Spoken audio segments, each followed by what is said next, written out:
Bonjour, bienvenue pour un nouveau numéro d'Épargnez-vous. Aujourd'hui, je souhaite vous donner quelques conseils avant de souscrire un contrat d'assurance vie. Si vous n'avez pas de contrat d'assurance vie, vous posez peut-être la question de savoir s'il faut l'ouvrir aujourd'hui ou demain.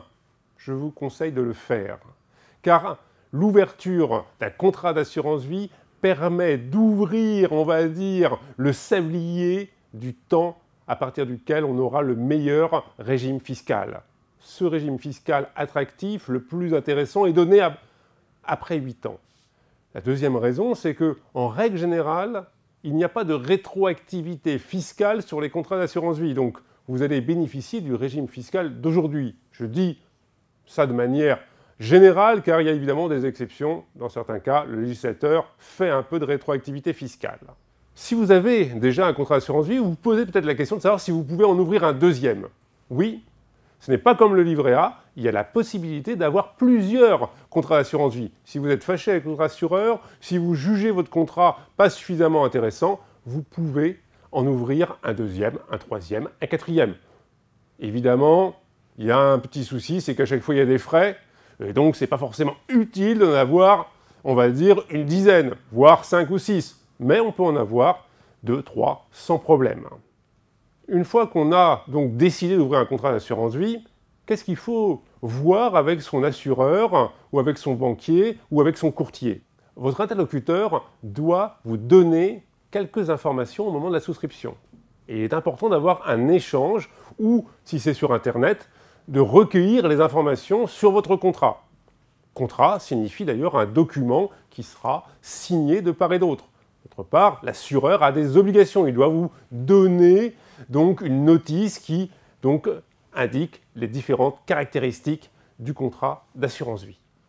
Au niveau du contrat, il faut évidemment choisir quel type vous souhaitez donc souscrire. Et là, vous avez l'embarras du choix, car il existe des centaines et des centaines de contrats d'assurance vie.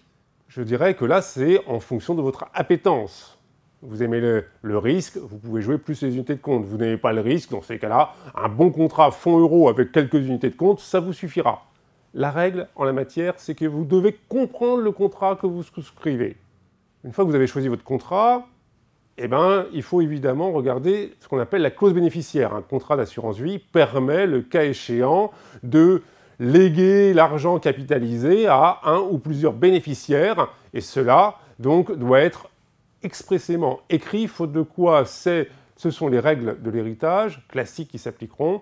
Et puis le cas échéant, si vous indiquez mal cette clause bénéficiaire, l'assureur pourrait avoir quelques difficultés à retrouver le bénéficiaire.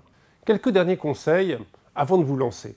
Il faut évidemment regarder les frais, tous les frais, auxquels vous pouvez être donc soumis. Regardez évidemment le rendement du fonds euro.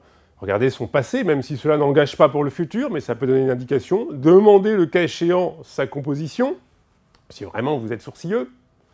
Et puis, donc, regardez le sérieux de la compagnie pour voir s'il n'y a pas de problème. C'est toujours mieux de le faire avant qu'après. Une fois qu'on a son contrat, il ne faut pas forcément s'endormir dessus, car si vous avez choisi un contrat multi-support avec des unités de compte, vous pouvez donc faire des arbitrages, ça veut dire acheter ou vendre des unités de compte. Et donc, cela nécessite de temps en temps de faire le point avec donc, son intermédiaire.